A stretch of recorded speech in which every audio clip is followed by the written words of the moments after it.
All right, let's get right into it. We're here to talk about a massive shift happening in electric motor control. I mean, a really fundamental change in strategy.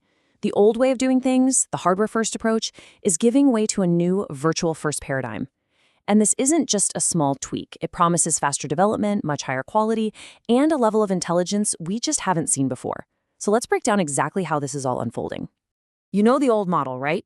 Build a physical prototype, stick it on a dynamometer, test it, break it, and then iterate. Well, that hardware-centric trial and error approach, it's becoming obsolete. The new strategy is what we're calling virtual first, and that means we build, test, and even push the system to its breaking point in a completely digital environment before a single piece of metal is ever machined. It's an approach that covers the entire life cycle, and it's all powered by data and predictive AI. So this entire strategic shift really stands on three core pillars. Think of them as the foundation. First, we're virtualizing the most high-risk part of the system, the power stage. Second, we're seeing this incredible rise of intelligence moving directly to the edge, right onto the controller itself.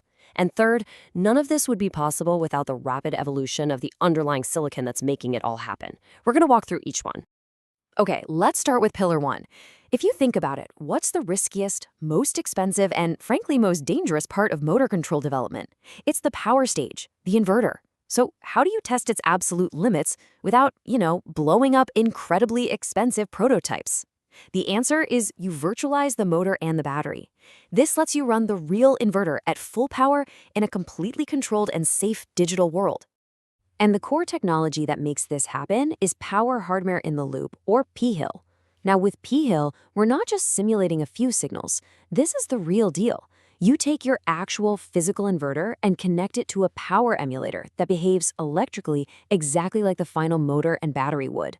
We're talking real current, real voltage, real power flowing through the system. This lets you test the inverter hardware to its absolute limits, but in a totally safe way. Now, you might be thinking, hey, I know HIL testing. And you're right, but this is a critical distinction from the more common control HIL, or CHIL. CHIL is fantastic for testing your software logic at a signal level, but it can't tell you how your power components are going to behave under real thermal stress. PHIL, on the other hand, tests the entire power stage with real-world electrical and thermal loads. It's the difference between testing the brain and testing the entire central nervous system and muscles. It's a game changer. And if you look at the modern validation V model, you can see exactly where P-Hill fits in.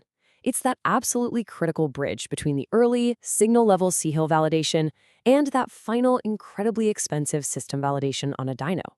This means you can find and fix inverter hardware problems before you ever integrate with the physical motor, which, as you can imagine, dramatically de-risks the entire project. The strategic value here is just immense.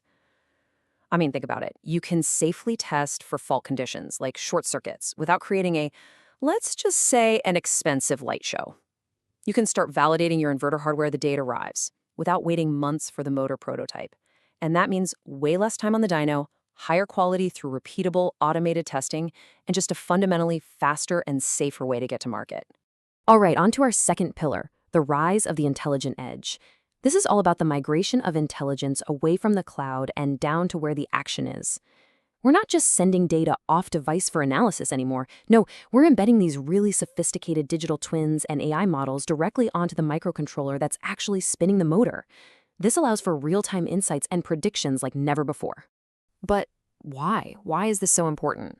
We'll just look at the data. Over half, 51%, of all electric motor failures start in the bearings.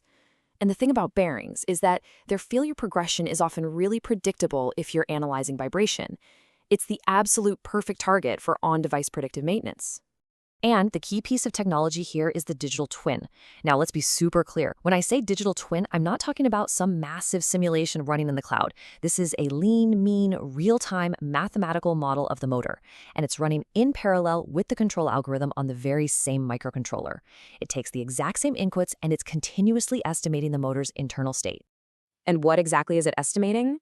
Well, it's tracking these critical parameters that change with temperature and age, things like stator resistance and magnet flux, or mechanical parameters like inertia, which can change depending on the load.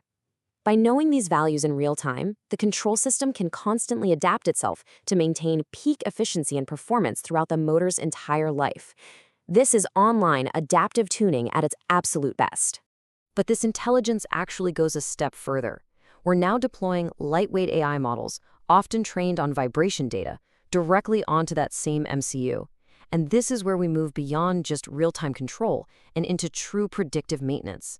The controller itself can now flag an impending bearing failure, shifting the entire maintenance model from being reactive to truly proactive. So that brings us to our third and final pillar, the hardware foundation. Because let's be honest, none of this, not the virtualization, not the edge intelligence, would even be remotely possible without a massive evolution in the silicon that's powering it all. The new challenge for silicon vendors is that a single microcontroller now has to be a master of three very demanding jobs, all at the same time. First, it has to execute that high-speed, complex, field-oriented control loop. Second, it has to run the AI model for predictive maintenance. And third, it has to manage all the overhead for functional safety to meet standards like ASIL-B or even ASIL-D. That's a heavy lift. And how is this being done? Through specialized hardware. Take this, for example. A Renesas MCU that has a dedicated math accelerator can perform the core FOC calculations 2.7 times faster than if it were relying on the main CPU alone. What that does is it offloads all that heavy lifting, freeing up the CPU for those other critical tasks, like running the AI and managing safety. And this trend goes way beyond just math accelerators. We're seeing more and more integration through what are called system-in-package, or SIP solutions. These things combine the MCU, the gate drivers, and the power management into a single chip, which simplifies design and saves a ton of board space. At the same time, multi-core architectures with lockstep capabilities are basically becoming standard for achieving those highest levels of functional safety. And what's really great is that this hardware foundation is incredibly scalable. You've got the high-end processors like the NXP S30K3 with multiple Cortex-M7 cores ready to run an ASIL-D traction inverter in an EV. But at the other end of the spectrum, you have these super cost-effective 16-bit MCUs, like the Renesas RL78 with its accelerator, that are absolutely perfect for ASIL-B smart actuators like pumps and valves. There's a silicon solution for pretty much every application. So let's wrap all of this together. When we look at these three pillars, we arrive at the strategic imperative. This isn't just about adopting a few new tools or technologies. It's about a fundamental change in the engineering mindset, a real shift from being hardware-centric to becoming virtual-first. The takeaway here is really, really clear. The competitive advantage in motor control is no longer just about building the most perfect physical machine.